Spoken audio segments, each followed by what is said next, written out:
Welcome back to Kitchen Wisdom. Grab your coffee, or maybe a cookie, or even a spatula, and settle in with me. Today we're tackling one of those classic kitchen confusions.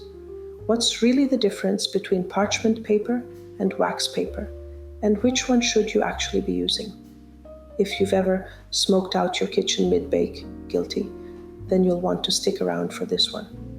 It's going to save you a lot of cleanup, and maybe your dignity too. I can't tell you how many messages I get asking, Arina, can I use wax paper instead of parchment? And every time I take a deep breath, because, my friend, I've been there. Years ago, I made the same mistake thinking paper was paper, right? Oh no. 5 minutes later, my cookies were bubbling away on a smoking, waxy disaster that had my smoke alarm screaming and my kitchen smelling like burnt candles for a week. So today, we're going to clear this up once and for all. We'll talk about what makes parchment paper your trusty baking BFF, why wax paper absolutely does not belong in your oven, and how both of them actually have their place in your kitchen, if you know how to use them the right way.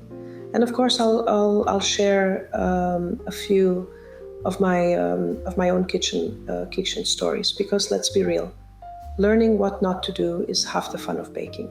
Now, if you know me, you know I live in my kitchen between my recipe testing, food photography, and let's just say creative experiments.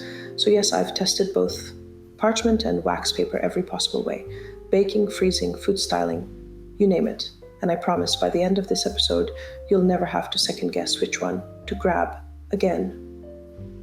Before we start, fair warning, you might end up wanting to reorganize your kitchen drawers after this, because if you're anything like me, your parchment paper probably lives rolled up like a secret scroll of wisdom behind your cutting boards. We're fixing that today too.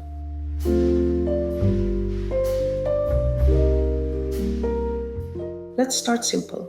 Parchment paper is the multitasking hero of baking. It's coated with silicone, which makes it non-stick and heat resistant. You can use it in the oven, under cookies, for roasting veggies, or even to line your cake pans. It can handle temperatures up to around 425 degrees Fahrenheit, 220 degrees Celsius, which means it won't smoke, melt, or burst into flames. Always a plus.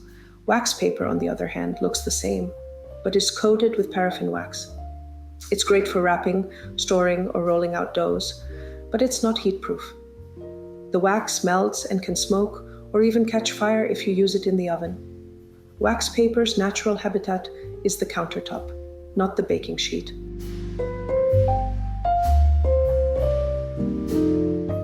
If you've been listening for a while, you know I swear by parchment paper. It's the unsung hero of my kitchen and my food photography studio. And I'm not exaggerating when I say I probably use it every single day.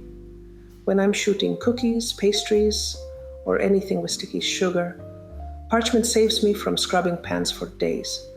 I reuse the same sheet until it looks like it's survived a sugar explosion.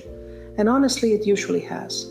I've tested it with everything from delicate macarons to roasted veggies, and every time it comes through like a champ. That's why I call it my ride or die baking buddy. It's non-stick, heat-proof, and reliable. 3 qualities I wish applied to more things in life. My favorite part is how versatile it is. You can bake on it, roast with it, pipe onto it, and even use it to wrap baked goods when gifting. I even use parchment for food photography backdrops sometimes. It gives that nice matte texture that just makes everything look delicious. One of my favorite hacks: cut parchment sheets to fit your pans ahead of time and store them flat in a drawer. It saves so much time when you're mid-bake and juggling flour, butter, and chaos. And here's another tip. If your parchment keeps rolling up like it's trying to escape the kitchen, crumple it into a ball, flatten it out again, and voila, it will finally behave. I also love parchment for wrapping baked gifts like cookies or brownies, a quick fold, a piece of string, and it instantly looks like something out of a bakery window.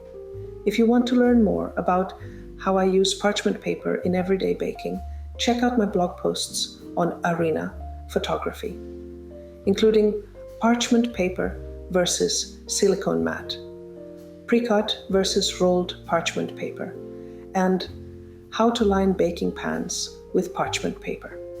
I go into detail with photos and step-by-step instructions, so you can see exactly how I make it work for different recipes.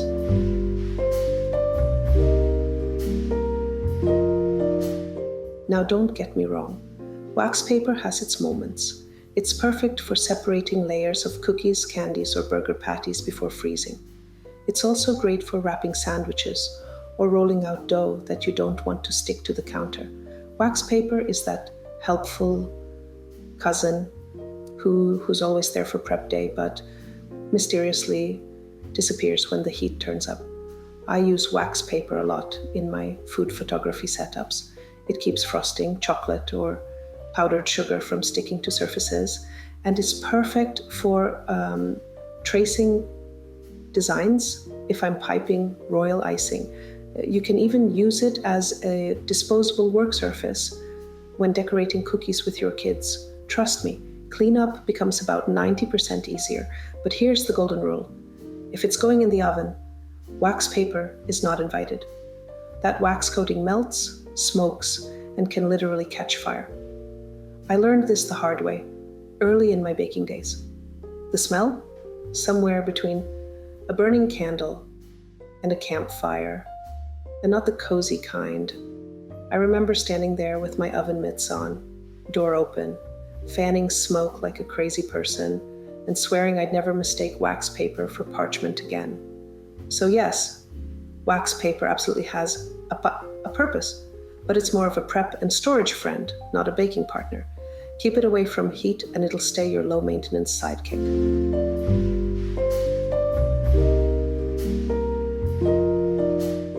If you've ever confused the two, you're in good company. I think every baker has at least one oops story involving wax paper in the oven. My personal favorite was when I lined a baking sheet with wax paper for homemade granola.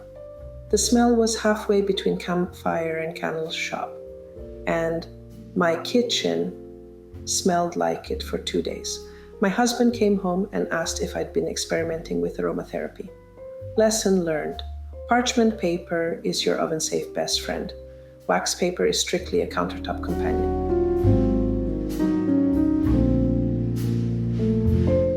Let me give you a few of my go-to parchment tricks, the kind of things I tell friends over coffee while a batch of cookies bakes in the oven. First, reuse it. Parchment paper can easily handle a few rounds of cookies before it starts to darken. You'll save a few sheets and a little sanity. Next, make yourself a little piping cone. You can roll parchment into a small triangle and fill it with melted chocolate or royal icing. It's a lifesaver for quick decorating. Here's a fun one. Crumple and flatten the parchment before lining your pan. It suddenly behaves itself and fits neatly into corners instead of curling up like it's trying to run away. And if you're roasting veggies, parchment is the secret to crispy edges without any sticking or scrubbing later. For my fellow food photographers, here's a behind-the-scenes confession. It also makes an amazing light diffuser. I've literally taped parchment to my softbox during shoots. It's not fancy, but it works. And honestly, 0 regrets.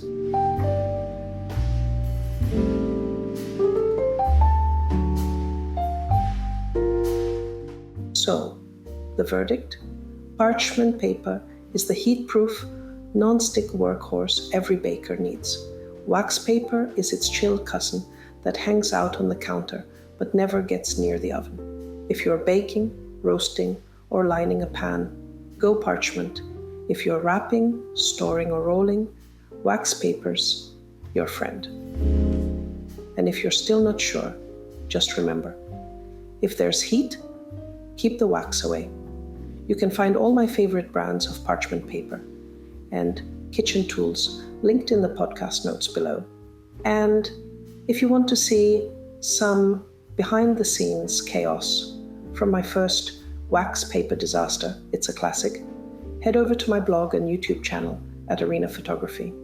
Until next time, keep baking, keep experimenting, and may all your parchment stay flat and your wax stay far from the oven.